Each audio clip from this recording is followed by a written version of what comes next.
Hi dear students, now in this module 1 of design and design for manufacturability, we are going to see a topic that relationship between attainable tolerance grades and the different machining process. Okay, so first we have seen what is a manufacturing,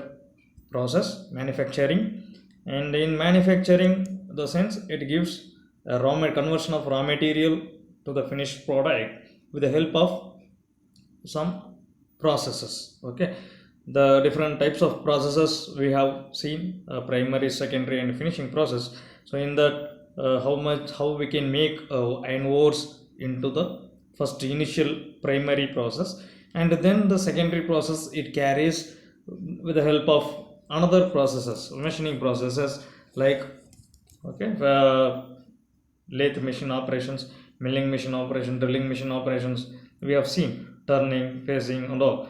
Finally it will come to the assembly product. Before that, assembly process over there, finishing, painting, grinding, these are all the works over there.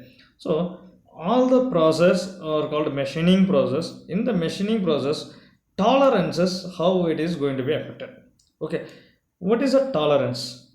Tolerance is a permissible variation from the specified dimension. The difference between the upper and the lower tolerance, or it's needed. Okay, so why it is needed? So any component we are taking for the assembly purpose, if we go, one and another component should get matched. Okay, so that time, if the component are produced which is not in a tolerance limits, it will get, we will face a difficulty in assembling lines. So any components, if you take a bolt or nut, so the bolt or nut randomly we are selecting from any points, and that is going to be used when we are assembling, that it is getting assembled properly. Like that, all the components which is used in the manufacturing, the final products, it is consist of a more number of components.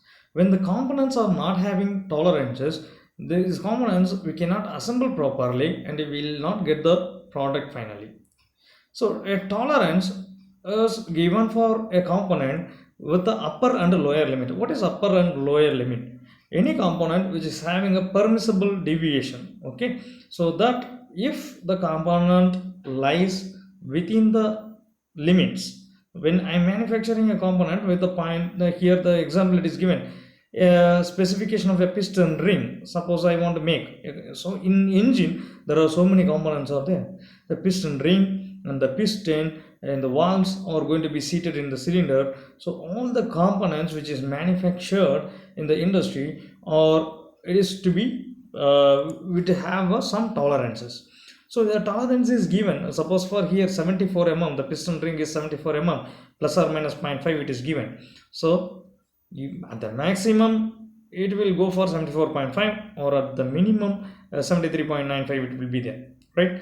So any we can continuously produce the component, and finally if we check the component inspection, if we inspect the component, should lies within the 74 plus or minus 0.5. If the component does not lies then within the maximum upper limit and lower limit, the component is going to be either reworked or it is to be rejected. Rework can be done. After rework again we have to check, and again whether it is within the limit or not, then only we can consider this. Okay, this is the called the specification of a component. The specification consists of the um, basic dimension with the tolerance dimension. Here okay, tolerance dimension and the basic dimensions. The tolerance and surface finish are very here, which is needed for any manufacturing process. If you take any manufacturing process, suppose turning process, step turning component we are taking, there we can have the rough turning and finish turning, and like that the components, wherever we are making, we need more finishing. Okay, that we have to have a separate process, and the surface roughness may be finish, but and the roughness, there's somewhere it is more roughness, somewhere it is less roughness. All the things, it depends upon the tolerance grades how we are giving. Okay, the tolerance, so that it will affect the manufacturing process. If we give, if we need more tolerance, more accuracy, more surface finish, then the machining process what we have to select will be costlier one. Okay, so the surface roughness and the tolerance how we are specifying. If you give a closer tolerance, suppose a component which is having plus or minus zero point zero 0.01 or zero 0.02, so very close tolerance to maintain when it is very very important. We cannot give simply the tolerance. Tolerance can be given for a particular application. So when we are giving the application oriented, it's a close tolerance, we have to identify the proper machining process for it.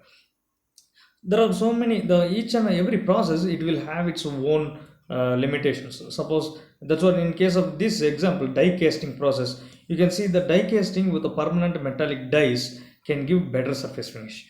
So casting is a process. What do we know casting? In the initial stage of manufacturing, we are making component as in a shape with a molting a metal. A metal is molten metal is poured into the cavity and it is solidified. After solidification, we are taking the component as with a shape. Okay, that is called casting. There are sand casting, dry sand casting was there, and injection castings are there, centrifugal castings are there.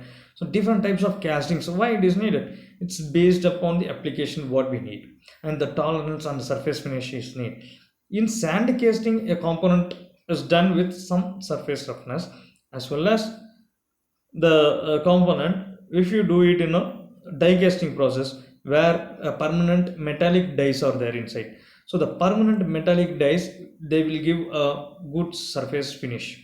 Okay, and the grinding can be adapted to achieve a high tolerance. Suppose in case I want to make a surface finish for polishing, I will go for lapping or grinding process for the finishing, surface finishing. So fine surface I can get it. So the tolerance or the different what we need roughness, according to that the process should be selected. So this is effect in this. In the next video we are going to see about the process control measuring components. There's a mean, variance, skewness and kurtosis. We will see in the next video how to control the process by using